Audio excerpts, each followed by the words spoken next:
The heavy oak doors of the grand halls swung open, revealing a sea of silk and polished armor. Selene stood at the center of the marble floor, her plain gray dress a stark contrast to the glittering nobility surrounding her. The air was thick with the scent of winter pine and nervous sweat. High above, on a throne of carved obsidian, sat the Alpha King. His piercing gaze swept over her, taking in her unadorned hair and the rough calluses on her hands. The entire court held its breath, waiting for the ceremony to bind them. Instead, King Garrick stood up, his voice booming through the cavernous space.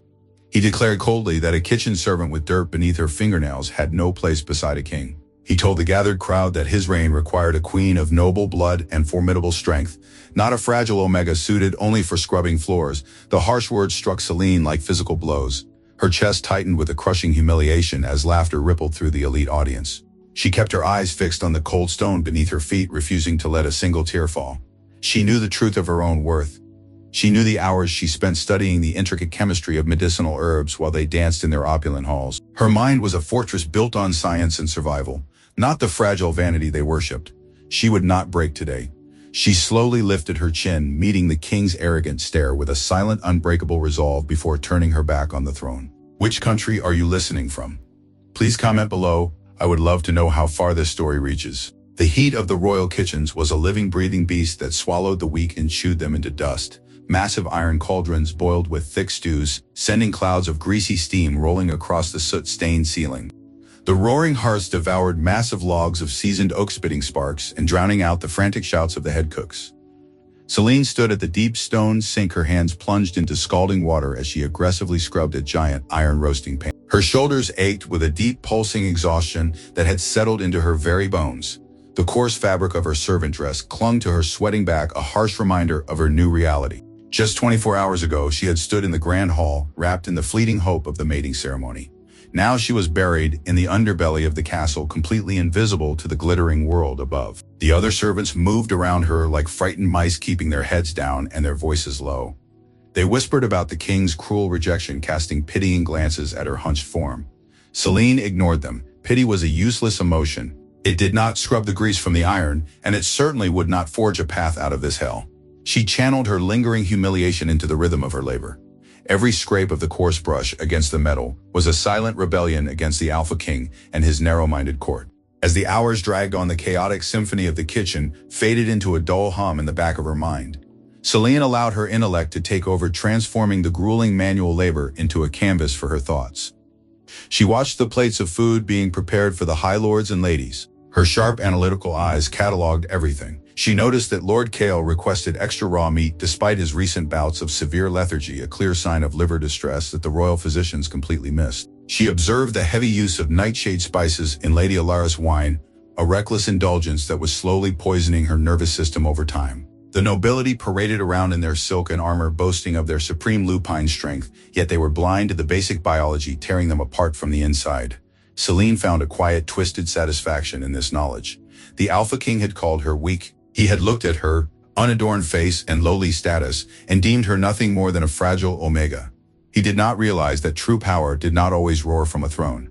Sometimes it observed from the shadows. Sometimes it understood the very cellular structure of life and death. Her mind was a vast library of chemical compounds and botanical reactions meticulously gathered over years of silent, rigorous study. While the elite relied on sheer brute force and ancient, outdated instincts, Selene relied on undeniable facts. She understood the precise measurement of foxglove required to stop a heart and the exact combination of willow bark and meadowsweet needed to pull a feverish pup from the brink of death. She knew that bloodline did not make one immune to the laws of nature. The royal family believed they were untouchable gods walking among mortals, but Selene knew they bled and sickened just like anyone else. This quiet realization was her absolute shield against their daily cruelty. The head cook, a towering beta with a booming voice and a heavy hand, marched past her station and slammed another towering stack of filthy plates onto the wet stone counter. He ordered her to work faster, reminding her that an Omega rejected by King Garrick was lucky to even have scraps to eat in his kitchen. Selene simply nodded, her face a perfectly crafted mask of submissive compliance. She had mastered the art of being unthreatening. She kept her eyes lowered, letting him believe his petty authority meant something to her. But beneath her lowered lashes, her emerald eyes burned with an icy, brilliant fire. She scrubbed the plates with methodical precision, calculating the exact friction and water temperature needed to dissolve the hardened fat from the fine porcelain. The repetitive, painful motion became a meditative trance. She thought about her hidden sanctuary. Deep beneath the castle in the forgotten damp catacombs of the old fortress lay her secret life. The anticipation of returning to her true work fueled her tired muscles. It was the only thing that kept her from collapsing onto the wet, slippery floor.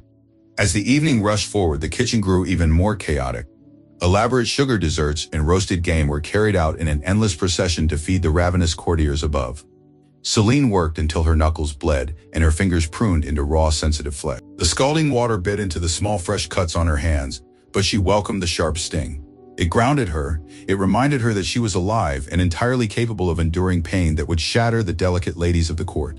Finally, the grand clock tower chimed the midnight hour, signaling the end of the massive evening feast. The enormous hearths were damped down to glowing embers, casting long, flickering shadows across the grease-stained walls.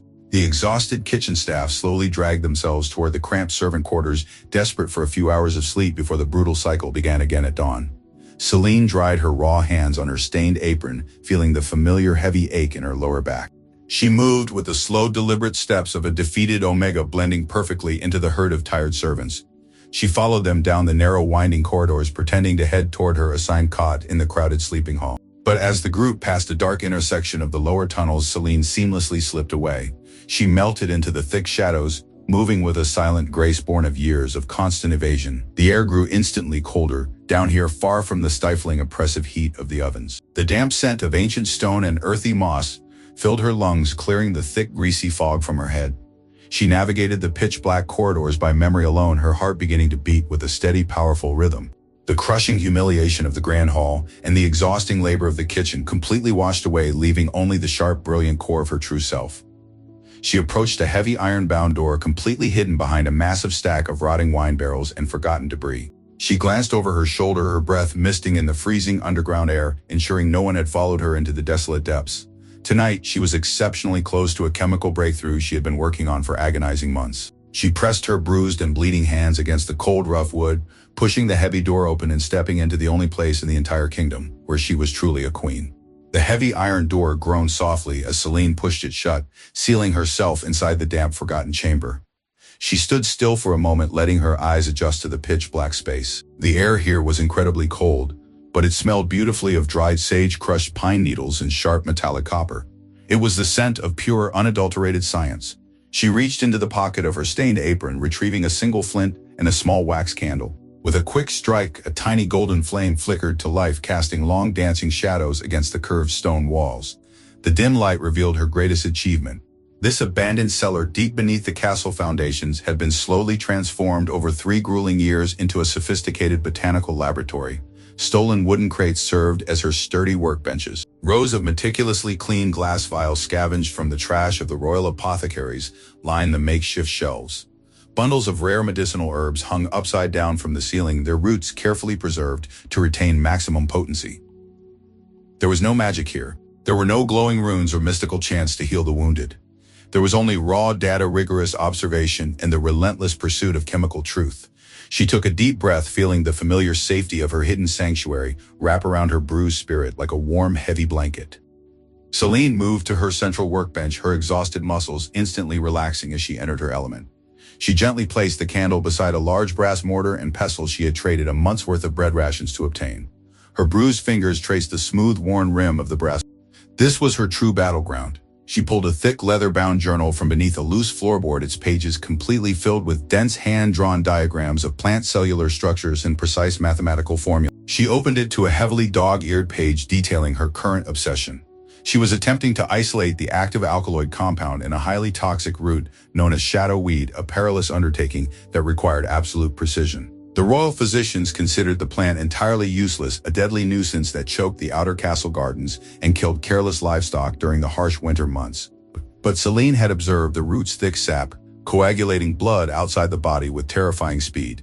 She theorized that if the toxic elements could be neutralized through a complex heating and distillation process, the remaining compound could act as an unprecedented coagulant to stop massive internal trauma and bleeding. It was a revolutionary scientific hypothesis that could save countless pack members on the battlefield, but it was also incredibly dangerous to synthesize. She carefully unwrapped a small linen cloth, revealing a dried cluster of the dark purple roots. She muttered softly to herself, noting that the moisture content was perfectly optimal for extraction. Her voice, barely a whisper in the silent room, was steady and filled with quiet authority. She stated that patience was the only true catalyst for perfection. She began to slice the rigid roots with a small, incredibly sharp scalpel she had fashioned from a broken kitchen knife. Each cut was exact, measuring roughly 3 millimeters to ensure an even chemical breakdown. She scraped the dark shavings into a glass beaker, adding a precise measure of distilled water and a few drops of clear acidic sap from a winter lemon. The liquid immediately hissed, turning a violent shade of crimson. Selene watched the chemical reaction with unblinking focus, her brilliant mind calculating the exact rate of molecular breakdown. She placed the beaker over a small controlled flame, regulating the temperature by adjusting the distance between the fire and the glass. The liquid had to simmer at exactly the right heat. If it boiled, the volatile alkaloids would vaporize and the compound would be ruined. If it remained too cool, the extraction would fail completely. As the crimson liquid slowly darkened into a rich, deep burgundy, Selene allowed her mind to wander back to the Grand Hall. She remembered the Alpha King's cruel sneer and the collective deafening laughter of the glittering nobility. They measured a person's worth by the absolute purity of their bloodline and the destructive physical power of their shifted lupine forms. They believed absolute strength was solely defined by the ability to tear an enemy apart in the dirt. But standing here, illuminated by the soft, flickering glow of the chemical fire, Selene knew they were profoundly, tragically wrong.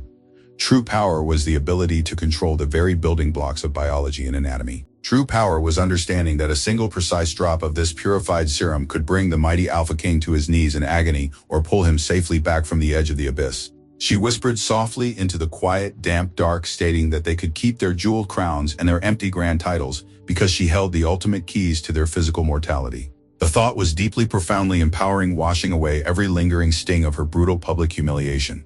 She was not a weak, invisible omega meant only for scrubbing grease. She was a master of the natural world, operating silently and brilliantly beneath their very feet. Hours slipped by completely unnoticed as she meticulously filtered the burgundy liquid through a fine silk cloth, separating the toxic residue from the pure serum. She repeated the titration process 3 times until the liquid in her final vial was completely clear and slightly viscous. She held the small glass tube up to the candlelight, her heart hammering against her ribs with triumphant joy. She had done it. She had successfully isolated the coagulating agent without the lethal alkaloids. This tiny vial held a medical breakthrough that the arrogant royal physicians could not even begin to comprehend. She carefully stoppered the vial with a carved wooden cork, marking it with a precise chemical symbol. But just as she placed the finished serum into her secret lockbox, a strange, unsettling sound echoed through the thick stone ceiling above her. It was a series of heavy, frantic footsteps accompanied by the muffled, distant shouts of panicked guards. The chaotic noise was coming directly from the upper levels near the royal dining hall. Selene froze, her hands still resting on the small glass vial. It was the middle of the night. The castle should have been completely silent. The frantic urgency in those distant voices sent a sharp, cold spike of dread straight through her chest. She blew out the candle, plunging the laboratory back into absolute darkness.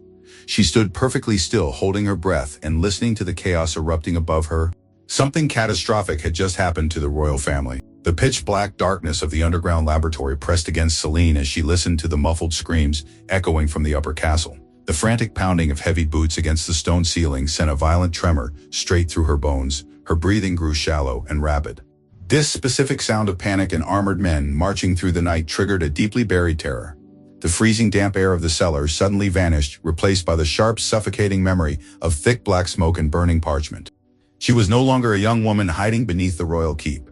She was a tiny, frail pup shivering in the muddy town square of a forgotten border village, watching her entire world burn to the ground. Her mother had been an omega just like her. She had possessed a mind so brilliantly analytical that she could map the intricate cellular structure of any native plant, relying solely on her sharp eyes and relentless deduction.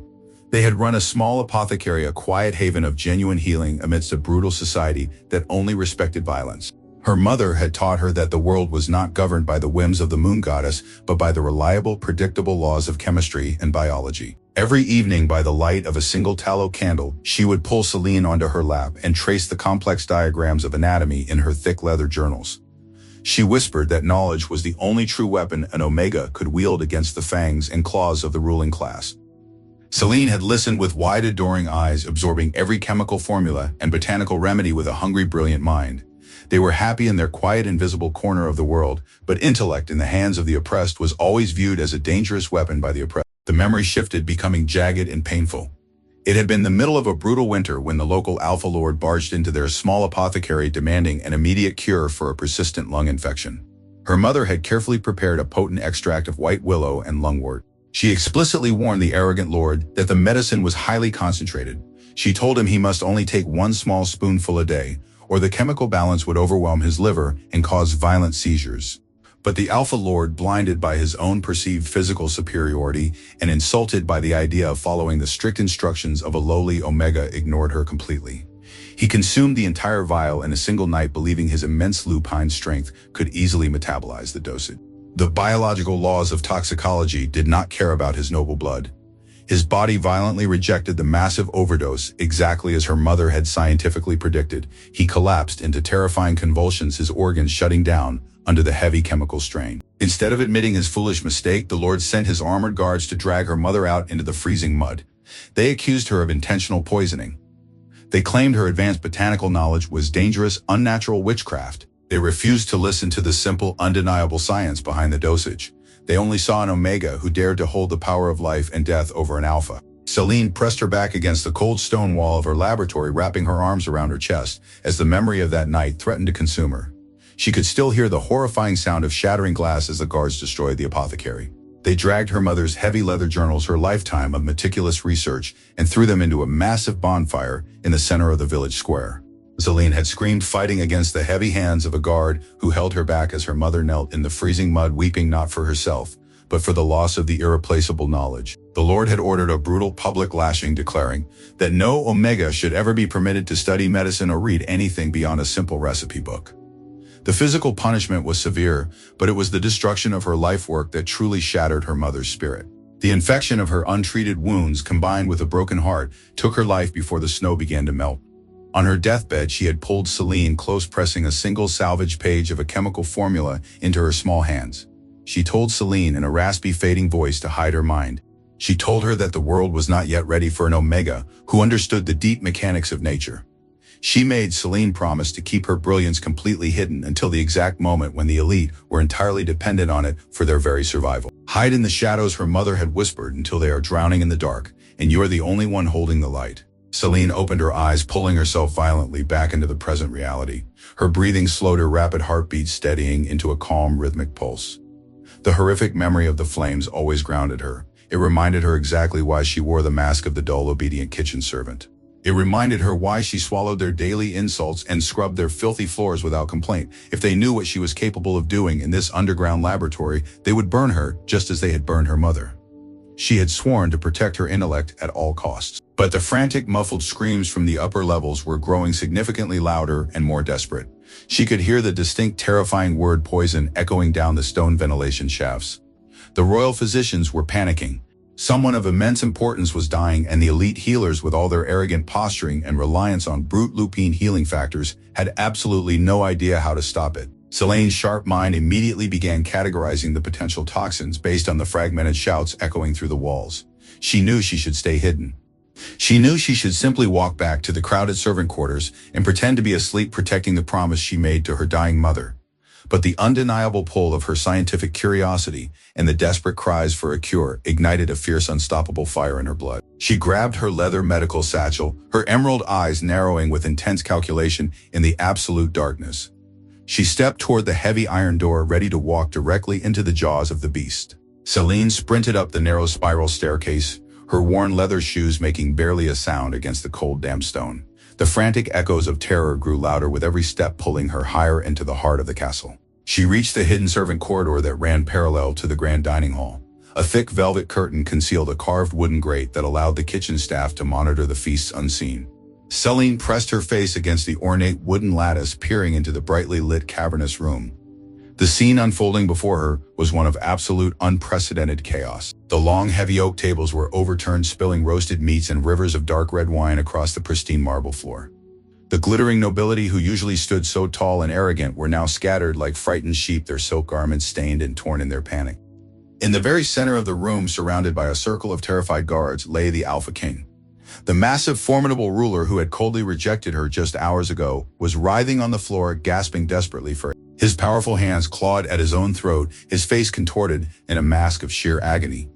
3 elderly royal physicians knelt beside him, their hands trembling violently as they uselessly chanted ancient healing prayers to the moon goddess. They attempted to force a glowing green lupine healing salve past his lips, but King Garrick violently choked, rejecting the thick paste. The chief physician, a proud, stubborn man who despised modern medicine, wailed that King Garrick was cursed by dark. Selene watched them with cold, calculating precision, completely detached from the emotional hysteria of the room. Her brilliant mind immediately shut out the deafening screams and focused entirely on the pure, undeniable biology of the king's failing body. She needed facts, not fear. She needed precise data to formulate a reliable hypothesis. She observed the deep, unnatural violet hue spreading rapidly up the king's thick neck, tracing the exact path of his major arteries. She noted the severe, rigid arch of his spine and the violent tremors shaking his massive muscle. A thin trail of dark, foaming blood trickled from the corner of his mouth. The heavy wooden doors of the hall had been thrown open to let in fresh air, and the sharp winter wind carried a very distinct scent directly to the servant grate. It was a faint, sickly sweet odor of crushed bitter almonds mixed with the harsh, acrid tang of burning copper. Selene's emerald eyes widened slightly as her mind instantly accessed her vast internal library of chemical compounds and toxicological reactions. She knew exactly what she was looking at. This was no curse, and it was certainly not dark magic.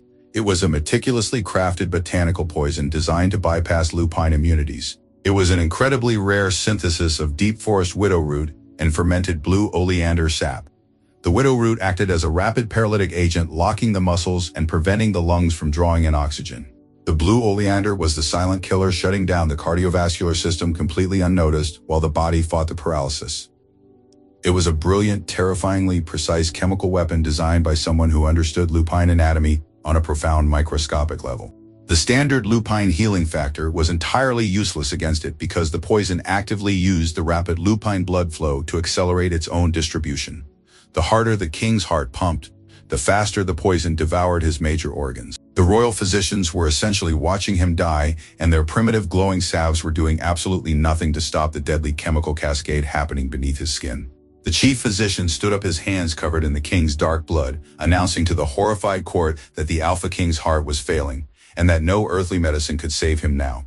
A collective wail of despair rose from the gathered nobility, echoing off the high vaulted ceilings. King Garrick stopped convulsing, his massive body going entirely limp against the cold marble floor.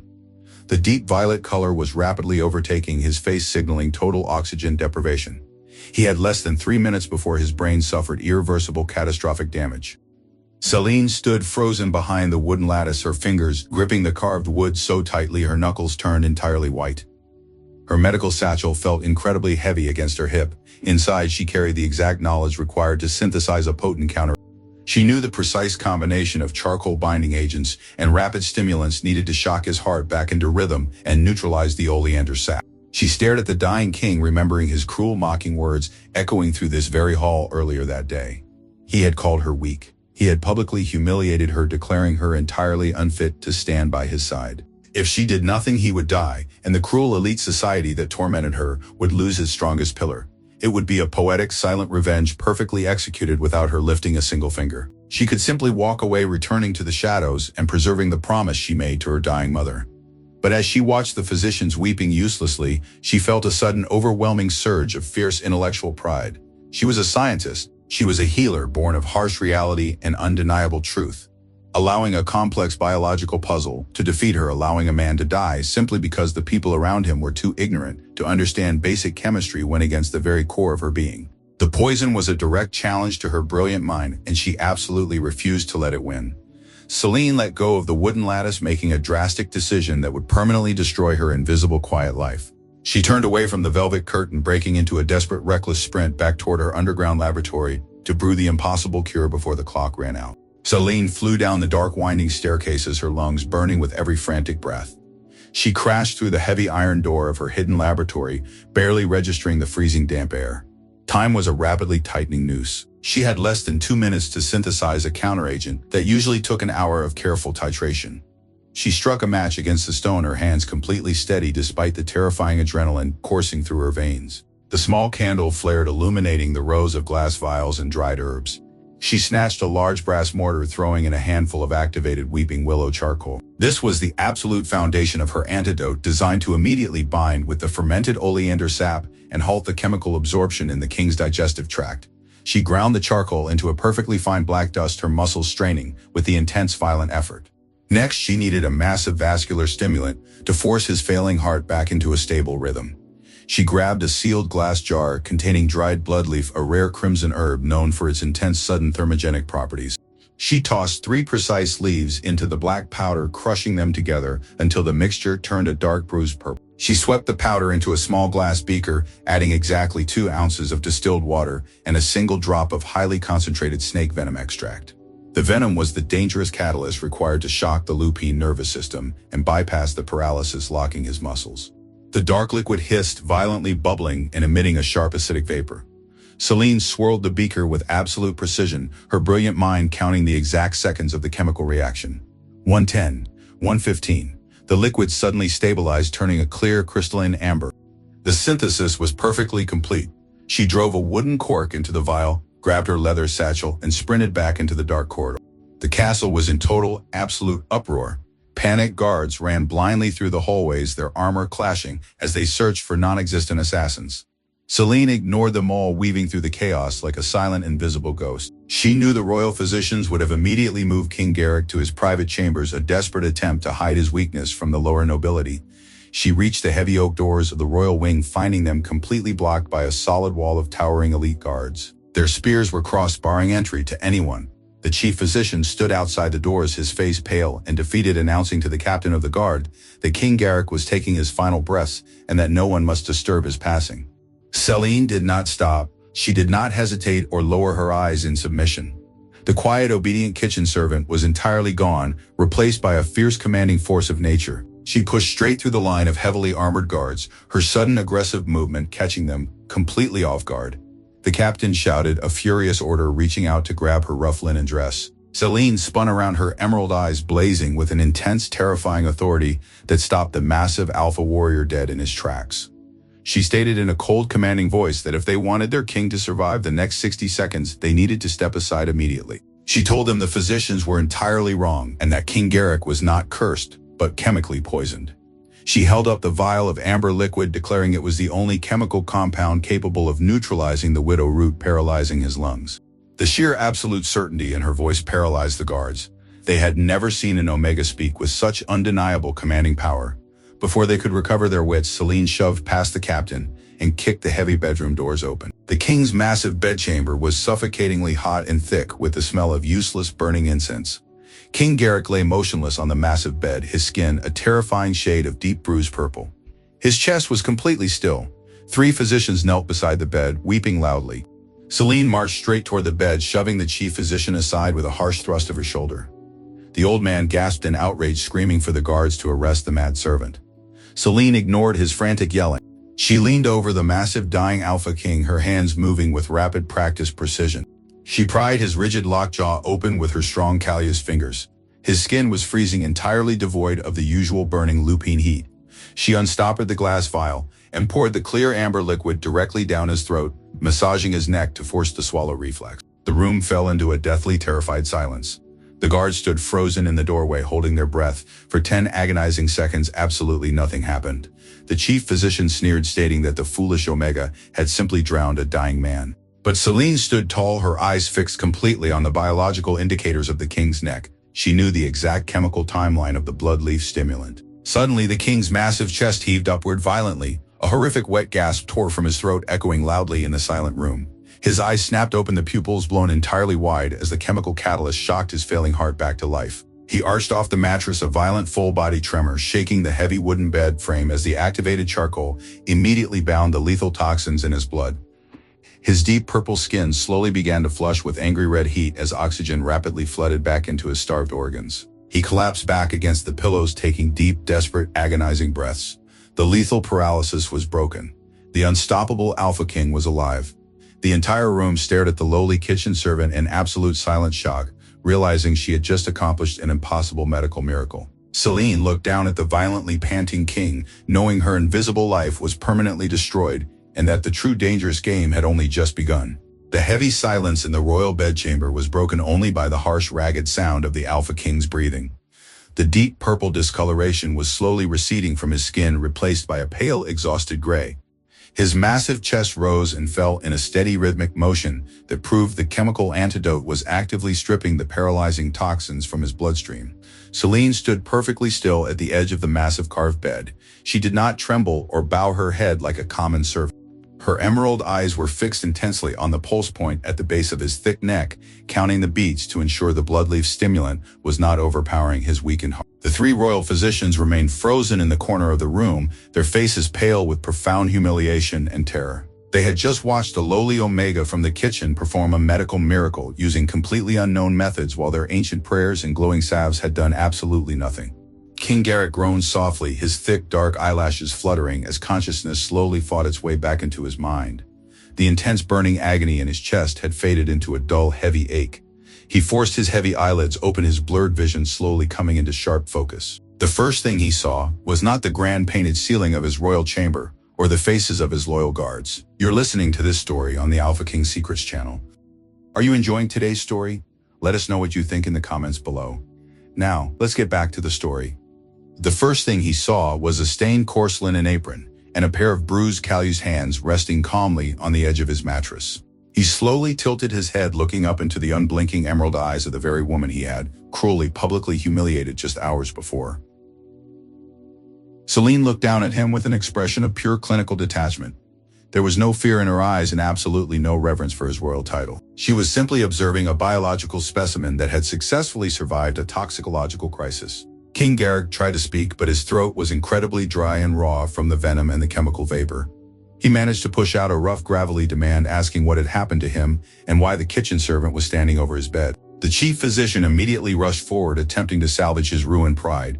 He frantically explained that King Garrick had been cursed by dark magic and that they were in the process of healing him when the mad servant burst into the room and forced a foul-smelling potion down his throat. Selene did not even look at the panicked old man. She kept her eyes locked on King Garrick, stating in a calm, perfectly level voice that the physician was completely entirely wrong. She explained that someone had intentionally poisoned his wine with a highly complex synthesis of fermented blue oleander and deep forest widow root. She told him that the poison was specifically designed to use his rapid lupine blood flow to destroy his major organs, and that he had been exactly 60 seconds away from total irreversible brain death. King Garrick stared at her, his sharp predatory mind struggling to process the impossible information. He demanded to know how an uneducated Omega could possibly know such advanced things when his elite healers were completely baffled. The captain of the guard stepped forward, his heavy armor clanking in the quiet room. He told King Garrick with absolute respect that the servant girl had spoken the absolute truth. The captain confessed that the elite physicians had declared King Garrick dead and given up all hope, but the Omega had violently pushed past the armed guards and administered a strange amber liquid that instantly restarted his heart. King Garrick slowly turned his gaze back to Selene. The realization of what she had done hit him with the force of a physical blow.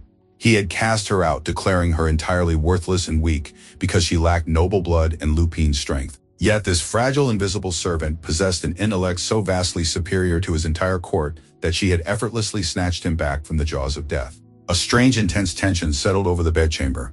The physical proximity between them suddenly felt incredibly heavy and charged. It was not the mystical pull of a predetermined fate or a magical lupine bond. It was the raw, undeniable gravity of a massive power shift. The unstoppable Alpha King was lying entirely helpless on his back, and the invisible Omega was standing above him, holding total, absolute control over his biological survival. He could smell the sharp scent of crushed pine and metallic copper clinging to her skin, a stark contrast to the heavy, sweet perfumes of the noble ladies. It was the scent of raw science and hard-earned survival. He felt a sudden, overwhelming surge of confusing emotions. His arrogant pride fought violently against a deep, profound sense of awe and a rising, crushing wave of regret. Selene picked up her worn leather satchel, stepping back from the bed. She announced coldly that the activated charcoal would keep his organs safe for the next few hours, but he would require a secondary filtration serum to completely purge the remaining oleander sap from his liver. She told the captain of the guard to ensure King Garrick drank plenty of pure distilled water and to avoid any heavy meats or wine.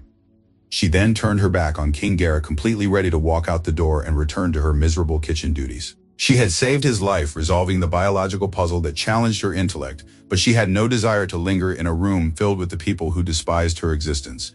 But before she could take another step, a massive, heavy hand suddenly shot out and wrapped firmly around her slender wrist. King Garrick pulled himself up on his pillows, his dark eyes blazing with an intense, unreadable fire.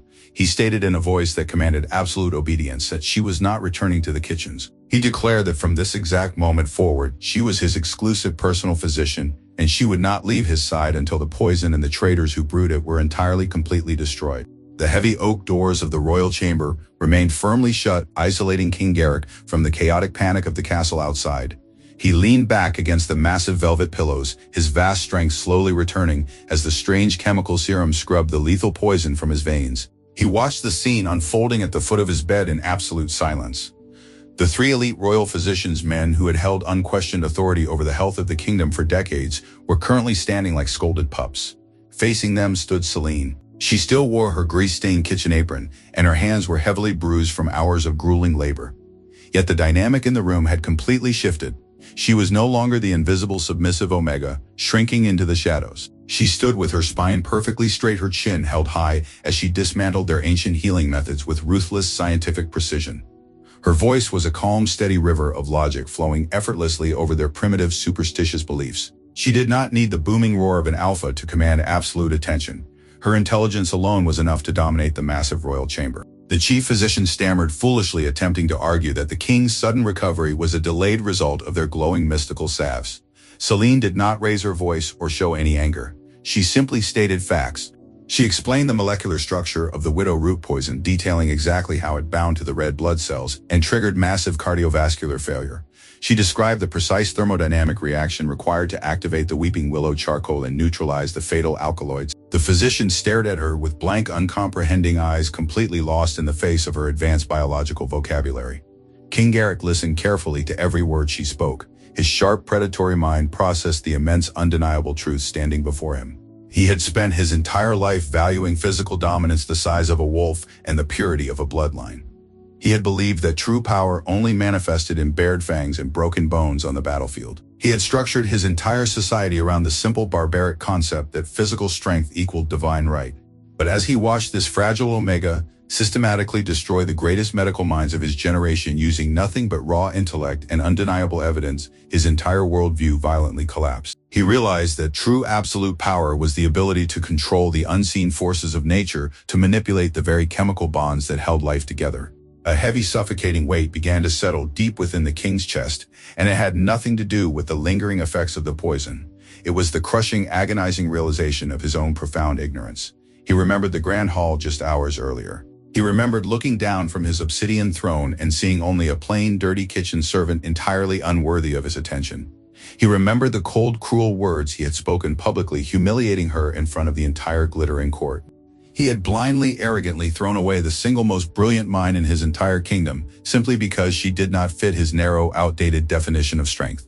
He had allowed the superficial vanity of his court to dictate his choices, acting like a foolish boy rather than a wise ruler. He watched the soft, golden light from the fireplace dance across her emerald eyes as she effortlessly commanded the room.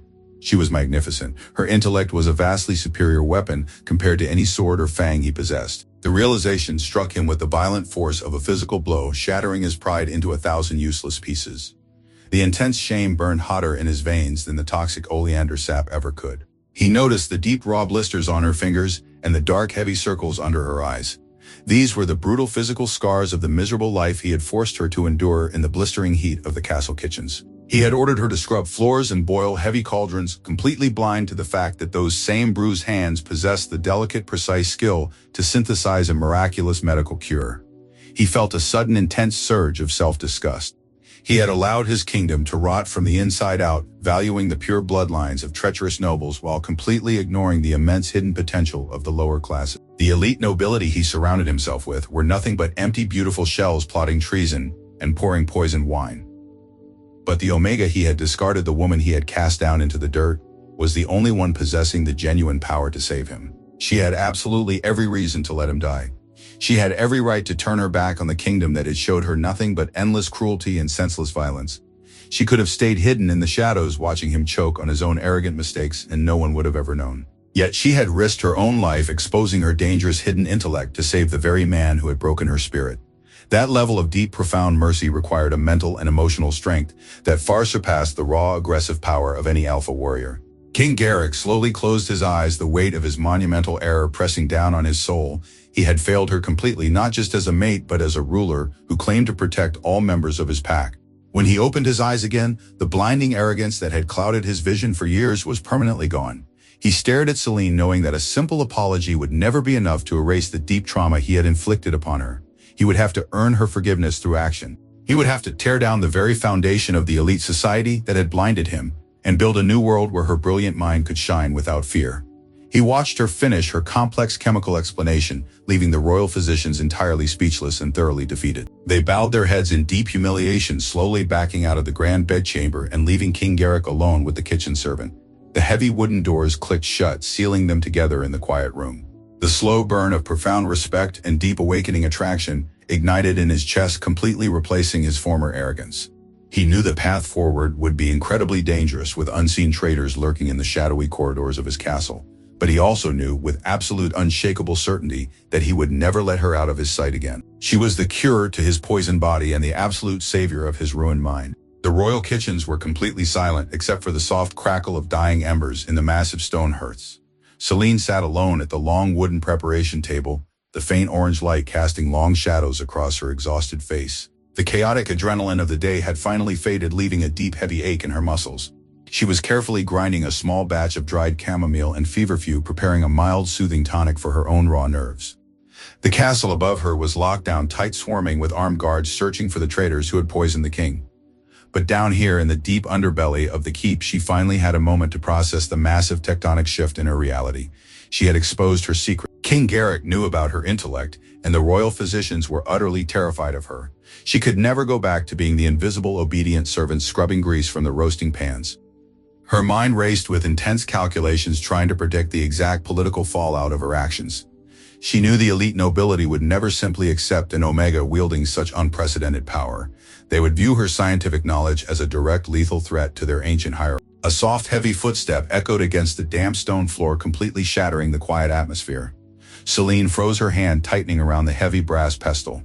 She turned her head, expecting to see a late-night guard or an angry head cook. Instead, standing in the arched doorway of the kitchen was the Alpha King himself. He was not wearing his glittering crown or the heavy ornate armor of his station. He wore a simple dark linen tunic unlaced at the throat, revealing the faint fading bruising along his collarbone. He looked incredibly tired, his massive shoulders stripped of their usual arrogant posture, but he still moved with the undeniable silent grace of an apex predator. Selene did not stand up or bow her head. She remained completely seated, her emerald eyes carefully analyzing his physical condition. She noted that his breathing was even, and the deep purple hue had entirely vanished from his skin, proving her chemical synthesis was holding strong. King Garrick stepped slowly into the dim kitchen, moving cautiously, as if he were entering dangerous, uncharted territory. He stopped on the opposite side of the wooden table, looking down at the small piles of dried herbs and the meticulous neatness of her workspace. He spoke in a low, gravelly voice, stating that the castle was tearing itself apart, searching for assassins, but he needed to see her away from the suffocating eyes of the court. He looked directly into her eyes and told her that he had been entirely, completely wrong. He confessed that his mind had been poisoned long before the blue oleander ever touched his lips.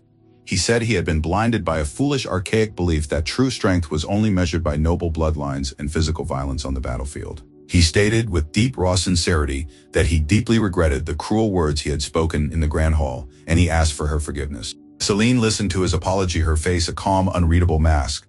A lesser Omega would have immediately swooned at the feet of the mighty king, weeping with gratitude for his sudden attention. But Selene was a scientist, and she required much more than emotional words to prove a fundamental shift in a biological organism. She replied in a steady, even tone that his personal apology was entirely meaningless if the oppressive structure of his kingdom remained exactly the same. She told him that he had not just humiliated her, but he had actively upheld a brutal system that crushed brilliant minds and rewarded beautiful, empty cruelty. She challenged his entire worldview, asking him how many other Omegas possessed world-changing talents, but were entirely forced into the shadows out of absolute terror. She stated that valuing fangs over intellect was a rapid evolutionary path toward total extinction, and that his near-death experience was the undeniable scientific proof of his failing society. King Garrick did not roar in anger or demand her submission as any other alpha would have done when challenged by a lower-class citizen. Instead, he leaned closer, resting his large, scarred hands flat on the wooden table. The physical proximity between them suddenly became incredibly intense, the air vibrating with a slow, heavy heat that had absolutely nothing to do with the hearth fires. He looked at her with a profound, awakening respect burning brightly in his dark eyes. He agreed with her completely. He told her that he wanted to tear down the very foundations of his rotting court, but he could not do it alone.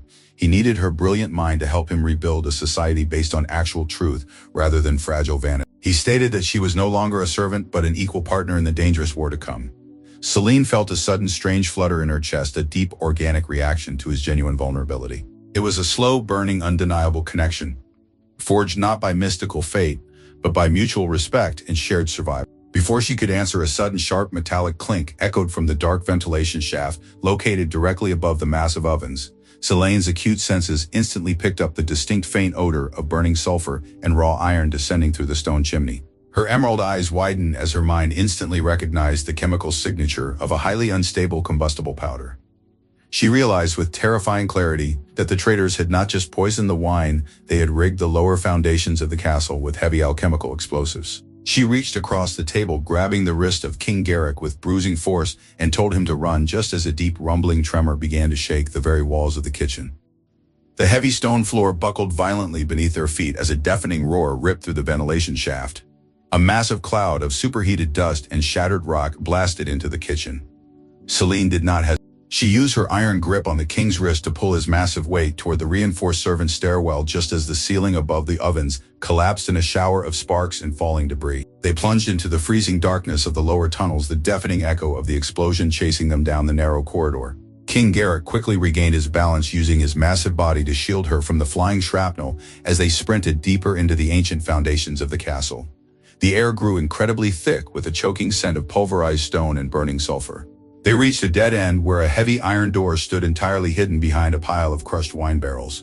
Selene pressed her bleeding hands against the cold metal, pushing it open with a desperate surge of adrenaline. She shoved King Garrick inside and slammed the heavy door shut, throwing the massive iron deadbolt just as a secondary tremor shook the foundation. They stood in the pitch-black silence, their heavy breathing echoing off the damp walls. The immediate danger was sealed outside, leaving them completely isolated in the forgotten depths of the kingdom. Selene reached into the dark with practiced precision, striking a match to light a single wax candle. The small golden flame flared to life, slowly revealing the vast hidden sanctuary of her underground laboratory. King Garrick turned around, his sharp dark eyes sweeping over the meticulously organized wooden workbenches and the hundreds of glass files gleaming in the dim light. He saw the thick, heavy leather journals entirely filled with complex biological diagrams and advanced mathematical formulas. The sheer magnitude of her silent, brilliant labor hit him with the force of a physical blow. He walked slowly toward the central table, his massive hands hovering respectfully over the delicate brass instruments. He realized that while his glittering court spent their days gossiping and plotting treason, this invisible kitchen servant had single-handedly built an empire of pure science in the dark. Selene watched him carefully, her chest tightening with a strange, vulnerable anticipation. This was her true soul, completely exposed to the very man who had once deemed her entirely worthless. But there was no mockery in his eyes. There was only a deep, profound awe and an intense, burning reverence. He looked at her, illuminated by the soft, flickering candlelight, and stated softly that he was standing in the presence of a true visionary. He confessed that the grand libraries of his ancestors were entirely empty compared to the brilliant kingdom she had built in the shadows. His words were not empty flattery, but a heavy, genuine acknowledgement of her absolute superiority in this realm. For the first time in her entire grueling life, Selene felt completely, genuinely seen. She took a deep, steadying breath, forcing her mind to focus back on the immediate biological threat. She told King Garrick that the explosion was not a random attack, but a highly calculated attempt to destroy the kitchen and erase any trace of the original poison.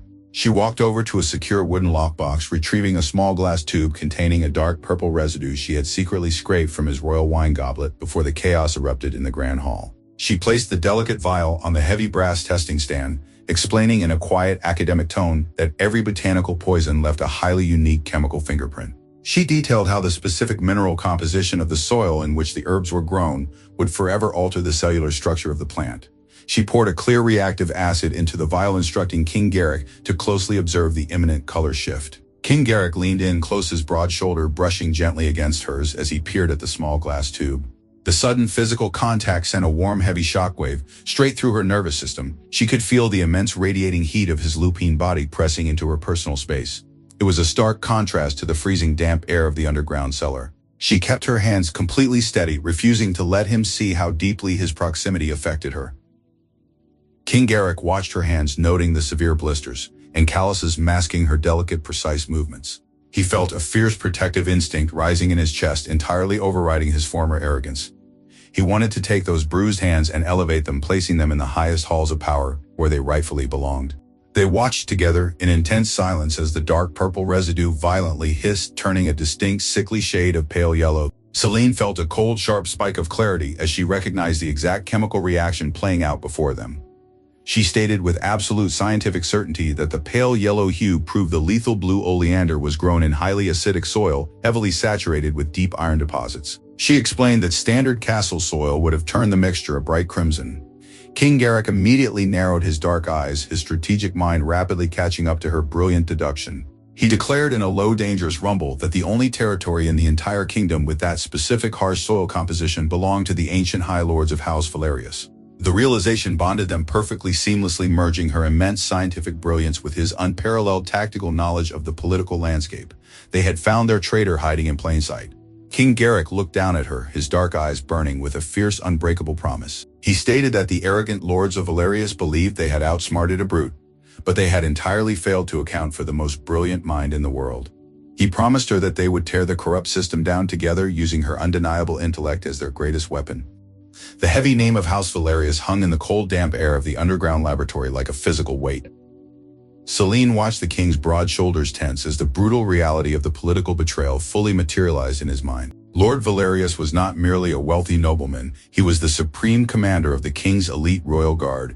If his house was responsible for the highly complex botanical assassination attempt, then every heavily armored soldier patrolling the upper castle corridors was entirely compromised. King Garrick was essentially a prisoner within his own massive stone fortress, surrounded by an army of hidden traitors.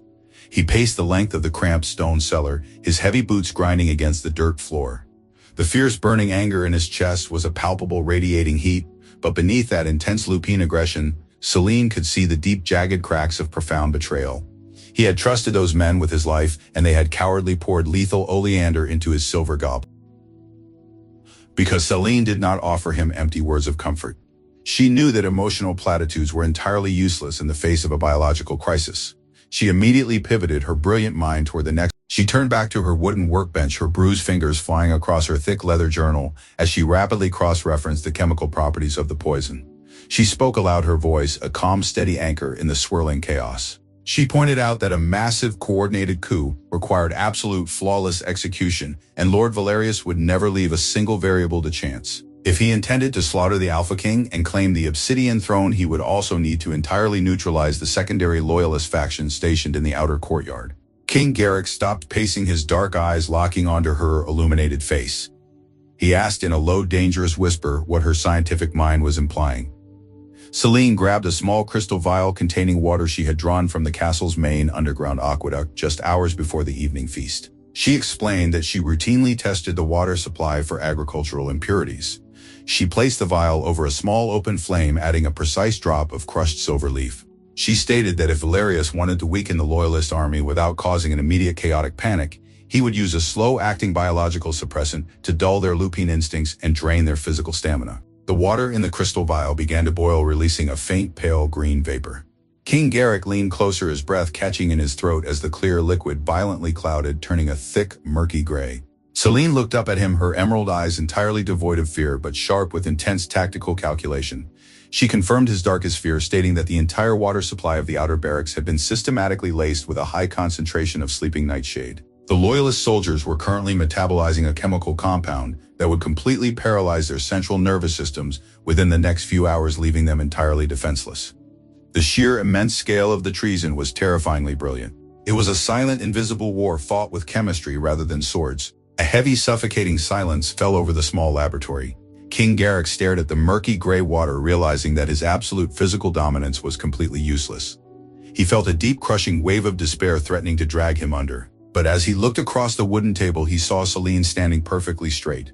She was not panicking or weeping in terror. Her mind was already operating 10 steps ahead of the traitors, rapidly calculating the necessary thermodynamic reactions to neutralize the massive nightshade poisoning. She was a lowly kitchen servant, an Omega who had been brutally beaten down by his society, yet she stood before him like a brilliant, unconquerable general mapping out a battlefield. He felt a massive, overwhelming surge of raw, desperate affection for her. The slow burn of their connection ignited into a fierce, blazing inferno of absolute respect and undeniable attraction. He reached across the heavy brass instruments, entirely ignoring the chemical burns on his own skin, to gently cup the side of her face. His large, rough thumb softly traced the sharp line of her jawline. The physical contact was incredibly tender, entirely contrasting the violent chaos surrounding them. He told her in a voice vibrating with deep, raw emotion that she was the greatest mind his kingdom had ever produced. He swore a solemn, heavy oath that if they survived the night, he would spend the rest of his life ensuring the entire world knew her true, monumental worth. Selene felt her heart slam against her ribs, a wild, frantic rhythm that defied all logical, biological control. The intense, burning heat of his skin against her cheek melted away years of thick, icy armor she had built around her soul. She leaned slightly into his touch, allowing herself a single fleeting moment of genuine vulnerability before the harsh reality of their survival demanded her attention. She looked deep into his dark eyes, her voice dropping to an intimate, powerful whisper. She told him that titles and bloodlines were entirely meaningless down here in the dark. She stated that they were simply two living organisms fighting against a hostile environment, and she absolutely refused to let the traitors win. Suddenly, a loud metallic scraping sound echoed from the heavy iron door sealing the laboratory. The tender, fragile moment violently shattered. Selene and King Garrick instantly spun around, staring into the pitch-black corridor outside. Heavy armored footsteps were slowly, deliberately descending the stone stairwell. Muffled, cruel voices echoed through the damp air, commanding the soldiers to search every single shadow of the lower catacombs. The assassins had discovered the hidden servant tunnel, and they were methodically hunting King Garrick through the dark. The enemy was closing in rapidly, cutting off their only escape route. King Garrick immediately stepped in front of Selene, his massive muscles bunching as a low, dangerous growl rumbled deep in his chest. But Selene gently pushed his arm aside, her emerald eyes blazing with an icy, brilliant fire. She reached for a large sealed glass jar containing a highly unstable volatile compound. She told King Garrick to hold his breath, because the traitors were about to learn a terrifying lesson in basic chemistry. The heavy iron door groaned under the violent impact of a massive battering ram. The thick wooden barricades Selene had quickly shoved against the frame began to splinter and loudly crack. The shouting from the corridor grew absolutely deafening as the heavily armored guards of House Valerius ordered their men to break through the steel and slaughter whatever was hiding inside the dark room. The Alpha King stepped forward, his entire massive body tense for a brutal physical confrontation. His aggressive lupine instincts demanded he tear the intruders apart with his bare hands the moment the door fell. But Selene moved significantly faster, her brilliant mind operating with cold, absolute precision. She held a large glass jar filled with a thick, milky white liquid in her left hand and a small, delicate vial of clear reactive catalyst in her right hand. She knew with complete certainty that brute force would only get them instantly killed in this cramped underground space. They desperately needed a strategic diversion to entirely blind the enemy and perfectly mask their escape into the upper ventilation network. She whispered a sharp, commanding order, telling King Garrick to cover his eyes and strictly hold his breath. The exact moment the heavy iron door finally gave way. With a terrifying metallic shriek, the rusted iron hinges violently snapped in half. The heavy door crashed inward, sending a massive, thick cloud of damp dust swirling. 6 heavily armed elite assassins poured directly into the small hidden laboratory, their drawn steel swords gleaming brightly in the dim candlelight. The lead assassin sneered maliciously, spotting the weakened king and the lowly kitchen servant completely cornered against the back stone wall. He declared coldly that the reign of the weak was permanently over. But before the massive man could take another step forward, Selene hurled the heavy glass jar directly at his thick iron boots. The jar shattered, instantly spraying the milky white liquid across the dry stone floor. In the exact same fraction of a second, she smashed a small vial of clear catalyst directly into the center of the spreading chemical puddle. The chemical reaction was instantaneous and absolutely violent. A deafening crack echoed through the confined space as the two volatile compounds collided, generating a massive, blinding flash of pure, brilliant white light. The intense, searing illumination completely overwhelmed the highly sensitive, predatory eyes of the assassins, instantly burning their retinas and plunging them into agonizing, temporary blindness. But the blinding light was only the very first phase of her meticulously calculated attack. The sudden, violent chemical collision rapidly produced a massive, thick wall of dense, rapidly expanding vapor. The heavy white smoke was entirely non-lethal but incredibly suffocating, smelling strongly of burning sulfur and crushed raw ammonia. The elite assassins dropped their heavy steel weapons, immediately clutching their throats as the thick, abrasive vapor violently irritated their lungs and delicate nasal passages. They stumbled blindly, crashing heavily into the wooden workbenches, coughing and gagging, entirely neutralized by a simple biological reaction. they could not even begin to comprehend or fight against. Selene grabbed the king's arm, pulling his massive weight directly through the thick, blinding smoke. She navigated the crowded, ruined laboratory entirely by memory, her brilliant mind flawlessly mapping the exact distance between the shattered glass and the broken doorway. King Garrick followed her lead entirely, his massive frame sliding past the incapacitated guards with silent, deadly, predatory grace. They slipped out into the pitch-black stone corridor, leaving the violently choking assassins trapped inside the ruined laboratory. Selene did not stop running for a single second. She pulled King Garrick rapidly toward a narrow vertical maintenance shaft that connected the deep-forgotten catacombs directly to the massive ovens of the royal kitchens above. It was a perilous, incredibly tight climb, but it was the absolute only route the heavily armored guards could not possibly follow. King Garrick hoisted her up into the dark, narrow shaft, his immense physical strength easily lifting her slight frame as if she weighed absolutely nothing. Selene climbed rapidly, her bruised, bleeding hands gripping the cold, rough stone bricks with desperate, unbreakable determination. She could hear the muffled, angry shouts of the recovering assassins far below them, swearing brutal, violent revenge in the dark. As she pulled herself higher through the suffocating dust, her mind raced with complex tactical calculations. The chemical diversion had bought them a precious few minutes of lead time, but the entire upper castle was still completely securely locked down. They desperately needed to reach the upper armory to secretly distribute the mass antidote to the loyalist guards before the sleeping nightshade completely paralyzed the entire defending army. She realized with a profound, heavy sense of absolute clarity that she was no longer just running away in fear. She was actively steering the course of a massive, deadly political war. The frightened, invisible Omega, who used to silently scrub the grease from the roasting pans, was entirely permanently gone. In her place stood a brilliant, fearless tactician, using undeniable absolute science to dismantle an ancient, deeply corrupt regime. They finally reached the rusted iron grate at the very top of the dark shaft. Selene pushed it open with a quiet groan of metal slipping out silently onto the soot-stained floor of the dark, completely empty kitchens. King Garrick pulled his massive body up right behind her, his breathing heavy but incredibly steady. The massive vaulted room was entirely silent, the heavy cooking fires reduced to dull, harmless, glowing embers. The eerie silence felt incredibly wrong and deeply unnatural. Selene scanned the deep shadows, her sharp emerald eyes searching frantically for any sign of movement. She whispered softly to King Garrick that they needed to move quickly toward the western servants' stairwell to entirely bypass the main heavily armed patrols. King Garrick simply nodded, his deep, profound respect for her strategic mind entirely overriding his natural dominant alpha instinct to take command. He told her in a low, steady, unwavering voice that he trusted her completely with his life. They crept carefully across the massive, quiet kitchen, sticking strictly to the deep, heavy shadows cast by the towering iron cauldrons and hanging meat racks. The western exit was only 20 short feet away. Freedom and a desperate chance to fight back were completely within their immediate grasp. But exactly as Selene reached her bruised hand out for the heavy brass handle of the western door, a sudden sharp metallic click echoed aggressively through the silent, empty room. The massive iron chandeliers hanging high from the vaulted ceiling suddenly burst into blinding, violent light, instantly illuminating every single dark corner of the massive kitchen. Selene froze completely, her heart slamming violently against her ribcage. Standing entirely blocking the only viable exit was the Supreme Commander of the Royal Guard, Lord Valerius himself. He was heavily flanked by 24 massive, heavily armored elite soldiers, their lethal steel crossbows raised and aimed directly at the center of the king's broad chest. Valerius smiled, a cold, terrifyingly cruel smile, his dark eyes entirely devoid of any human mercy. He looked dismissively at the weakened king and then shifted his deep, arrogant gaze directly to Selene, loudly mocking her stained servant apron and coldly declaring that a pathetic kitchen rat could never truly escape the royal maze. The heavy, terrifying click of 24 metal crossbows being drawn back and locked into place echoed loudly in the massive, silent room, leaving them entirely, completely trapped with absolutely nowhere left to run. The harsh, glaring light of the iron chandeliers illuminated every single cruel detail of Lord Valerius' face. He stood with the relaxed, arrogant posture of a man who had already entirely won the war. 24 elite soldiers flanked him perfectly, still their lethal metal crossbows aimed directly at the Alpha King's broad chest.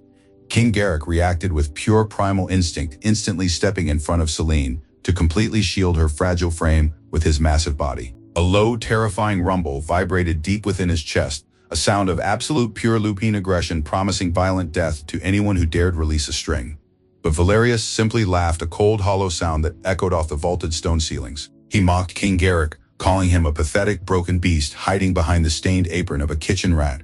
He declared that history would record the king's death as a tragic sudden illness, and that Valerius himself would ascend the obsidian throne to restore the absolute pure bloodlines of the elite. Selene stood completely still behind King Garrick, her breathing shallow but her mind operating at an incredibly terrifying speed. She did not look at the deadly crossbows or the arrogant face of the traitor.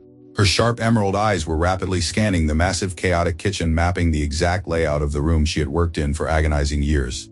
This was not a grand battlefield or a noble dueling ring. This was a kitchen.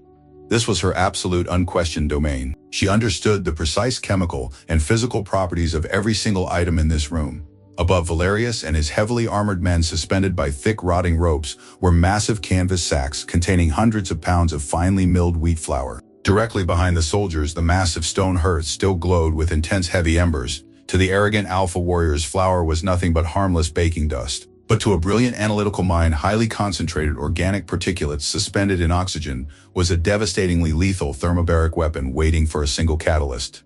She pressed her hands flat against the king's tense muscular back, feeling the rapid frantic beating of his heart. She leaned forward, pressing her lips entirely close to his ear, so Valerius could not hear her voice over his own arrogant gloating. She whispered a rapid, precise command, telling King Garrick to drop completely flat against the cold stone floor. The exact second she moved her arm, King Garrick did not question her logic or demand a tactical explanation. He gave a single microscopic nod of his head, his absolute total trust entirely placed in her brilliant mind. Valerius raised his heavily armored hand, preparing to give the final deadly order to his men. He sneered, demanding King Garrick beg for mercy in front of the lowly servant. Selene moved with a sudden, violent, explosive speed that completely defied her frail Omega appearance. She lunged to her right, grabbing a massive heavy iron meat hook resting on the wooden prep. With a desperate wild swing fueled by pure raw adrenaline, she hurled the heavy iron hook directly upward toward the rotting ropes supporting the massive overhead canvas sacks.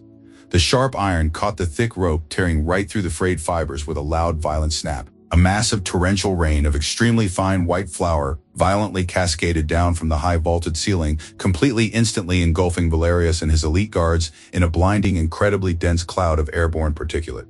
The guards shouted in sudden panic confusion, wiping their eyes as the thick white dust coated their heavy steel armor and completely obscured their vision. They instinctively lowered their deadly crossbows, coughing violently as the fine powder filled their lungs. Selene did not wait a single microsecond for them to recover their bearings. She grabbed a small, heavy iron skillet resting on the edge of the still glowing hearth. With a fierce, powerful twist of her body, she hurled the iron skillet directly into the massive bed of superheated embers. The violent impact sent a massive shower of bright, burning orange sparks flying directly upward into the dense, suffocating cloud of suspended white flour. She screamed for King Garrick to get down instantly, throwing her own body flat against the damp stone floor. The biological and physical laws of combustion took absolute immediate control. The tiny burning embers ignited the highly concentrated aerosolized dust, triggering a massive instantaneous chain reaction. A blinding, terrifying flash of pure orange fire ripped through the entire center of the kitchen, followed by a deafening concussive shockwave that physically shook the massive stone foundations of the castle. The explosive thermobaric force violently threw Valerius and his heavily armored men completely backwards, slamming them brutally against the hard stone walls and overturning massive heavy wooden tables in a chaotic storm of fire and flying debris. The deadly crossbows fired wildly into the ceiling as the guards were completely physically incapacitated, their armor scorched and their lungs gasping for air in the sudden vacuum created by the massive explosion. The entire kitchen was instantly plunged back into deep chaotic darkness, thick with the suffocating smell of burnt grain and scorched metal. King Garrick grabbed Selene by her waist, his massive strength lifting her entirely off the floor as he pushed through the dense black smoke. He kicked the heavy brass handle of the western door, completely shattering the locking mechanism. They burst through the wooden frame, sprinting wildly into the dark, hidden corridors of the royal wing. Selene gasped for breath, her lungs burning with the intense exertion, but a fierce, brilliant fire burned in her emerald eyes. She had used their own arrogant ignorance to defeat them, completely leveling the playing field with absolute science. They were bruised, exhausted, and entirely hunted, but they were alive. And now she needed to reach the upper armory to synthesize the mass chemical cure that would finally permanently turn the tide of the invisible war. The heavy iron doors of the upper armory slammed shut, echoing with a massive, booming finality.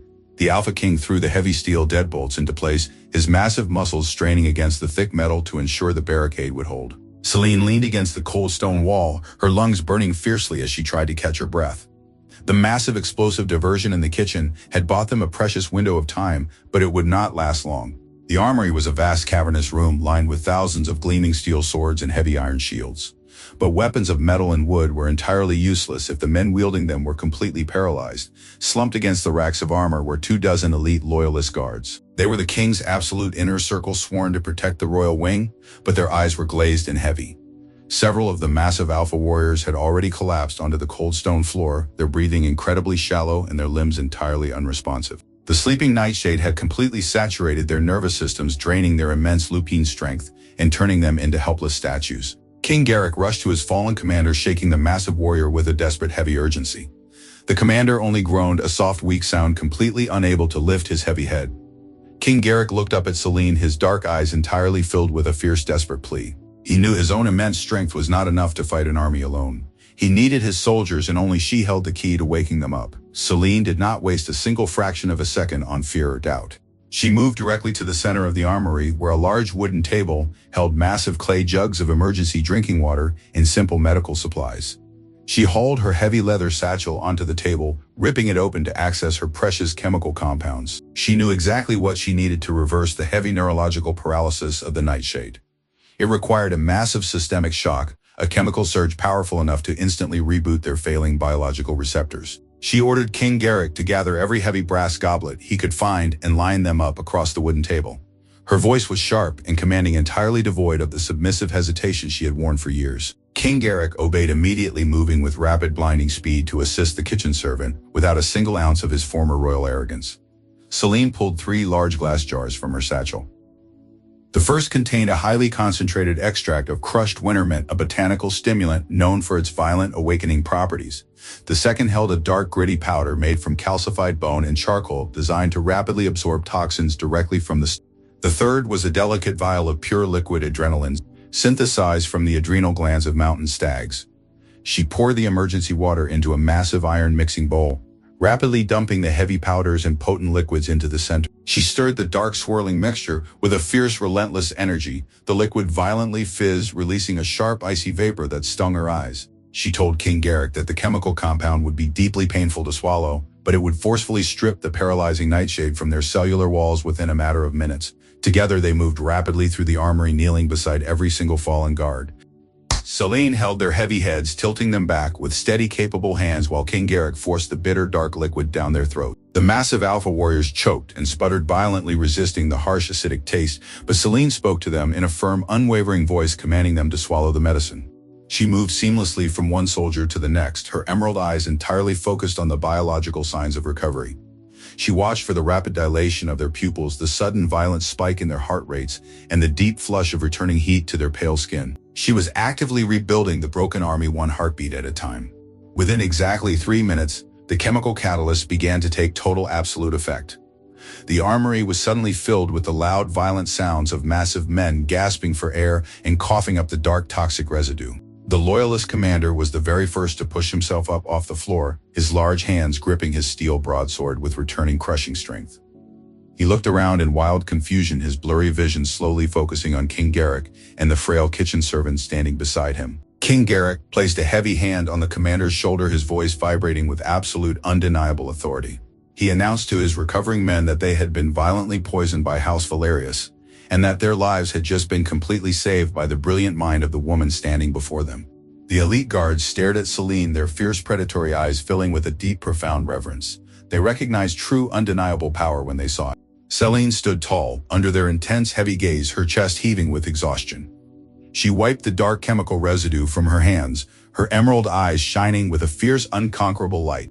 For her entire life, she had been told she was completely worthless, but now an entire room of the deadliest warriors in the kingdom looked at her as if she were a living goddess.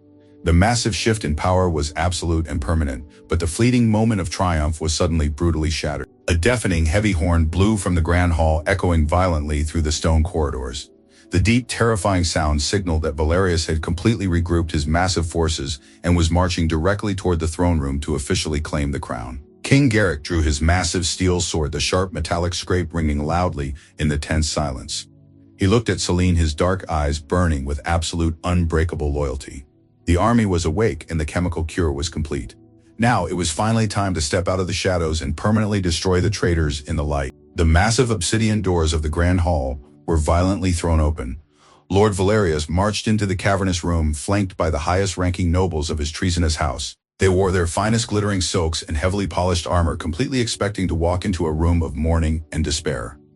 Valerius stepped onto the raised marble dais, his dark eyes locked on the empty throne. The vast hall was completely packed with terrified courtiers and lesser nobles who had been forcefully herded there to witness the dawn of a new brutal regime. Valerius raised his heavily armored hands, loudly declaring that the Alpha King had succumbed to a tragic sudden illness and that the Moon Goddess had chosen a new, stronger bloodline to rule the pack. He demanded absolute, immediate submission from the trembling crowd, his voice echoing with cold, terrifying arrogance. The lesser nobles bowed their heads, weeping in silent fear, entirely believing that their rightful ruler was dead and that a dark, oppressive era had officially begun. But the absolute silence of the room was suddenly shattered by the deafening sound of heavy steel boots marching in perfect synchronized rhythm. From the deep shadows of the king's private alcove emerged 24 elite loyalist guards, their massive broadswords drawn and gleaming brightly in the chandelier light. The terrified crowd gasped and violently parted, forming a wide, clear path. Walking directly through the center of the loyalist army was the Alpha King himself. He was not pale or weak. He radiated an immense, terrifying heat, and his dark eyes burned with an absolute predatory fury that made the very air in the room vibrate. Beside him, walking with a perfectly straight spine and an aura of calm, undeniable authority, was Selene. She still wore her stained kitchen apron, but she carried herself with the immense, fierce dignity of a conquering general. Valerius froze completely, his arrogant smile shattering into a mask of pure, terrified disbelief. He stared at the massive king and the recovered guards, entirely unable to comprehend how they had survived the lethal biological attack. He desperately attempted to salvage his ruined coup, raising his voice and accusing King Garrick of being an undead monster resurrected by dark, forbidden magic. He pointed a heavily armored finger at Selene, shouting that the dirty kitchen rat was a wicked witch who had cursed the royal bloodline. The terrified crowd murmured in confusion, their ancient superstitious fears easily manipulated by the shouting traitor. Selene did not shrink back or hide behind the king's massive frame. She stepped forward, placing herself directly between the raging traitor and the absolute ruler of the pack. She held up her bare, bruised hands, entirely empty of any magical weapons or glowing talismans. She spoke in a clear, ringing voice that carried effortlessly to the very back of the massive hall. She declared that there was absolutely no magic in this room today.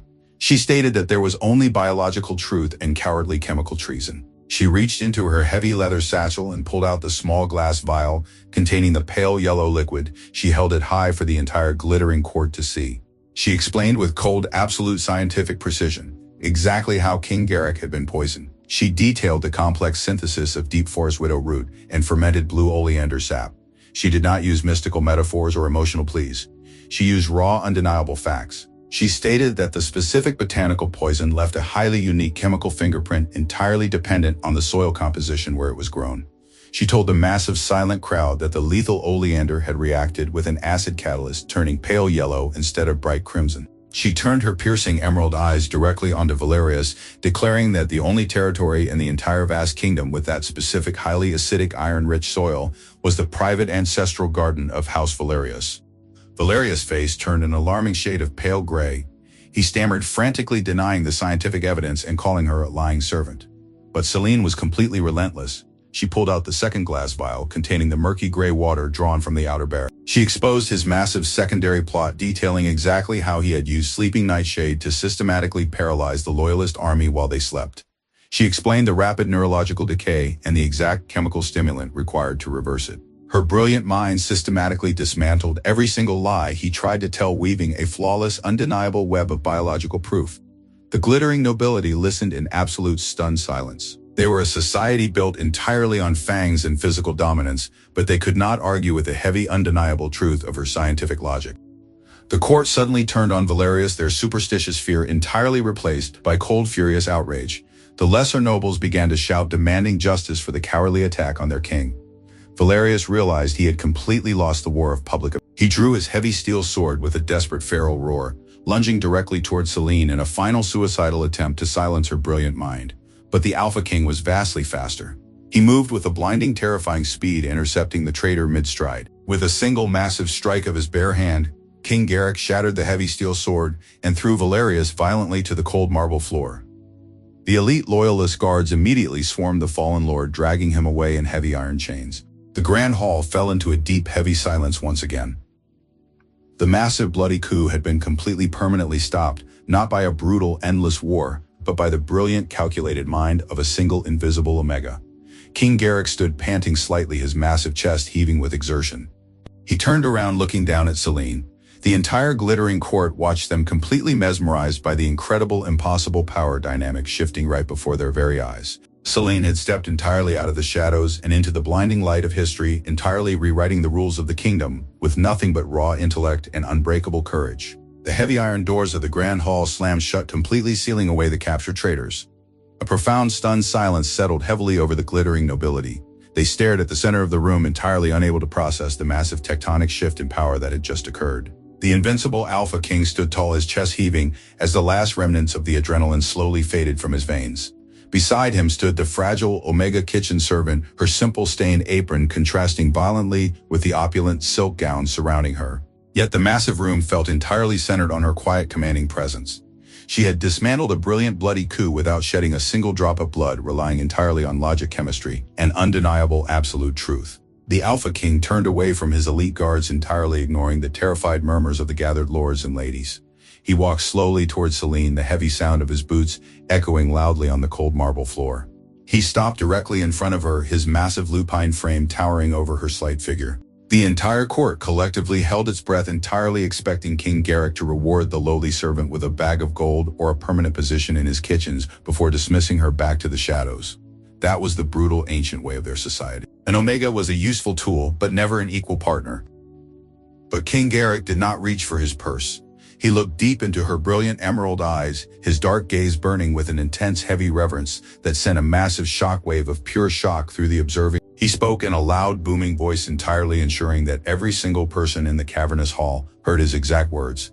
He declared that for centuries, their pack had been blinded by absolute foolish vanity. They had worshipped raw physical violence and noble bloodlines while actively crushing the brilliant minds that truly sustained their survival. He admitted his own deep, profound arrogance, stating that he had publicly humiliated the greatest healer in the world simply because she lacked a useless ancient title. He slowly lowered his massive body, dropping to one knee on the cold, hard marble floor.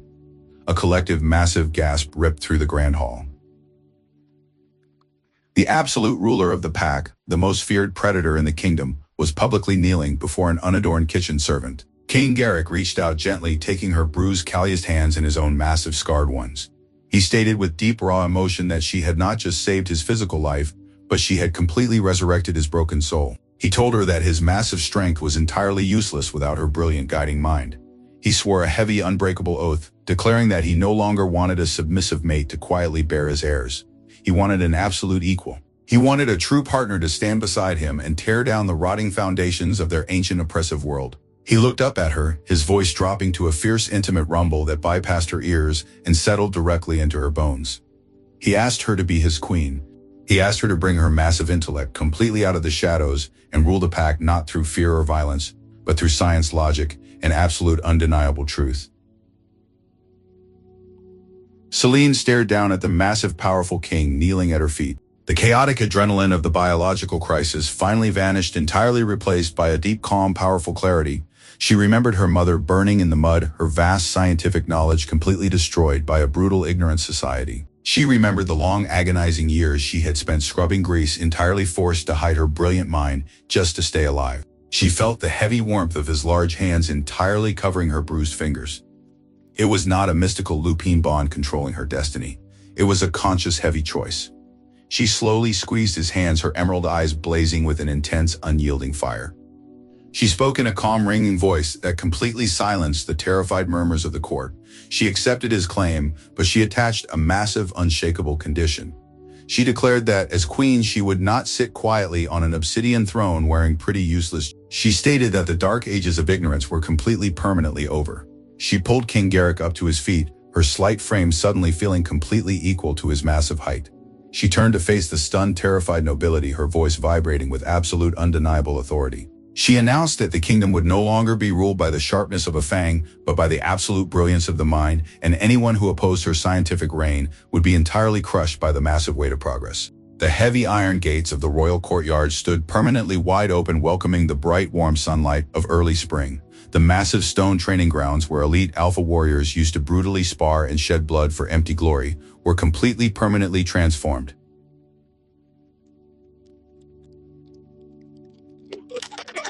Massive wooden scaffolding climbed the high granite walls as hundreds of workers labored tirelessly to construct the very first Royal Academy of Sciences. Selene stood on the high stone balcony overlooking the vast, bustling courtyard. She no longer wore the coarse stained linen of a kitchen servant, but she also completely refused to wear the heavy, restrictive silk gowns of traditional queens. She wore a simple, elegantly tailored dark tunic and sturdy leather boots, her silver hair pulled back into a practical tight braid. The heavy obsidian crown of the kingdom rested securely on her head, but it was her brilliant emerald eyes that truly commanded absolute unquestioning respect. She watched a large group of young Omegas and commoners carrying heavy stacks of thick leather journals and glass vials into the newly finished Eastern Wing. The Eastern Wing was entirely dedicated to advanced botanical toxicology and organic chemistry, the exact subjects that had saved King Garrick from certain death. For centuries, these individuals were entirely forbidden from learning even the most basic alphabet. They were brutally forced to scrub floors and serve the elite completely invisible and entirely voiceless. But today, under her absolute unyielding decree, the oppressive ancient class system was officially permanently dead. Selene felt a deep, profound warmth spreading through her chest, completely chasing away the heavy, icy trauma of her past. She thought of her mother and the small, forgotten apothecary that had burned to the ground so many years ago in the freezing. Her mother had died believing that the world would never be ready for an Omega who understood the complex biological mechanics of nature. But Selene had violently shattered that dark, ignorant reality. She had forced the entire glittering nobility to bow entirely to the undeniable absolute power of science. The new laws she drafted were entirely ruthless in their pursuit of absolute equality. She officially criminalized the destruction of medical knowledge and mandated basic scientific literacy for every single pup, regardless of their biological status. Bloodlines and ancient titles no longer guaranteed a place in the High Council. Positions of immense power were now strictly awarded based on intellectual merit, rigorous study, and undeniable practical skill. The arrogant lords who once laughed at her in the Grand Hall were now entirely forced to send their own children to sit in crowded classrooms alongside the very servants they used to violently oppress. It was a massive, beautiful, chaotic revolution built entirely on biology, chemistry, and absolute undeniable truth. She walked slowly down the sweeping marble staircase, stepping directly into the bustling courtyard. The workers and students immediately stopped their heavy labor, turning to face her with deep, profound reverence. They did not cower in terrifying fear or drop to their knees as they used to do when the Alpha King walked past. They stood tall, their eyes shining with a fierce absolute gratitude. A young, timid Omega girl clutching a thick wooden textbook on basic botany stepped forward, her small hands trembling slightly. She looked up at Selene and whispered a quiet, desperate question, asking if the nobles would ever be allowed to burn their books again. Selene knelt down on the dusty stone floor, completely ignoring the dirt on her royal tunic. She looked directly into the young girl's eyes, her voice vibrating with a fierce, unbreakable promise. She stated that as long as she drew breath, absolutely no one would ever be punished for seeking the light of knowledge. She told the girl that her brilliant mind was the most dangerous, powerful weapon in the entire world, and that she must never hide it in the shadows again.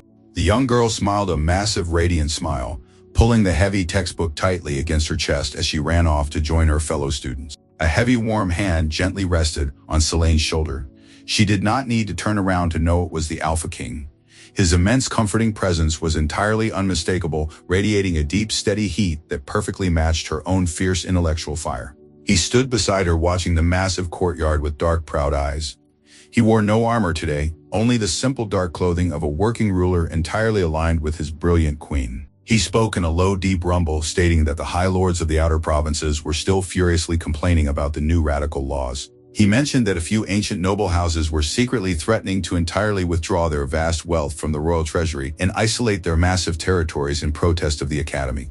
They believed that denying the crown their gold would rapidly force King Garrick to abandon his progressive Omega mate and reinstate the old brutal hierarchy. Selene stood up, her emerald eyes flashing with a cold, brilliant tactical calculation. She did not feel a single ounce of fear regarding their pathetic, empty threats. She turned to King Garrick, her voice a calm, deadly weapon of pure absolute logic. She told him to let the ancient lords complain and hoard their useless gold in their crumbling fortresses. She explained that gold could not cure a massive biological plague and ancient titles could not stop a lethal botanical poison from stopping a heart. She stated that within a single generation, the brilliant students of this new academy would possess chemical, agricultural, and architectural knowledge so vastly superior that the complaining lords would become entirely obsolete. They would beg to be let back into the progressive kingdom when their ancient crops failed and their primitive medicine stopped working.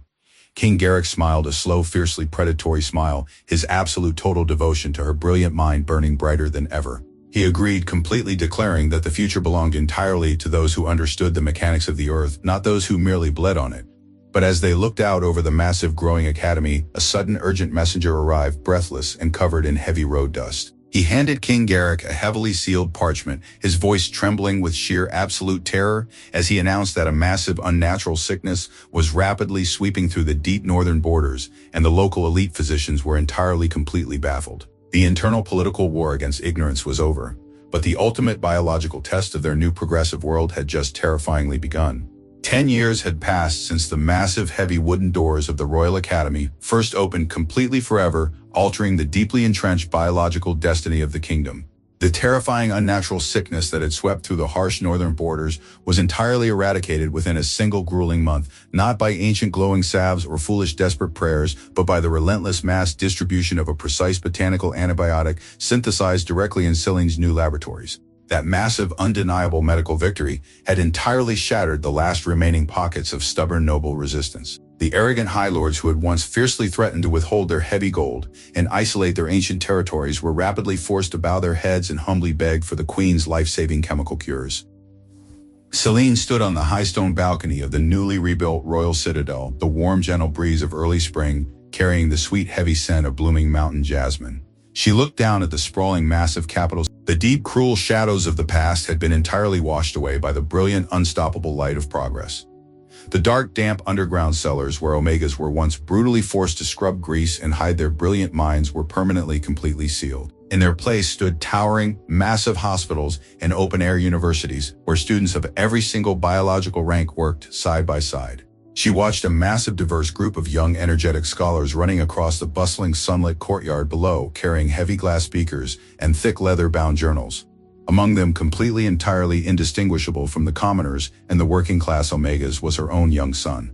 The crown prince of the entire vast kingdom was not out in the dusty training yards, learning how to brutally tear the throats from his enemies. He was covered in dark soot and ink, eagerly debating complex organic chemistry with a young, brilliant beta girl from the lower provinces. Selene felt a deep, profound, overwhelming wave of absolute peace settle heavily into her chest. She had entirely, fundamentally rewritten the ancient, brutal laws of her world, ensuring that her child and every other child would never have to experience the crushing, humiliating terror she had endured in her youth. They would never be judged by the raw physical strength of their shifting lupine forms, but by the absolute, undeniable brilliance of their minds and the deep, enduring compassion of their hearts. The heavy, familiar sound of steady boots echoed softly on the smooth, polished marble floor behind her. Selene did not turn around, her lips curving into a soft, genuine smile, as the Alpha King stepped onto the wide balcony. He wrapped his massive, heavy arms around her waist, pulling her back against his broad, solid chest.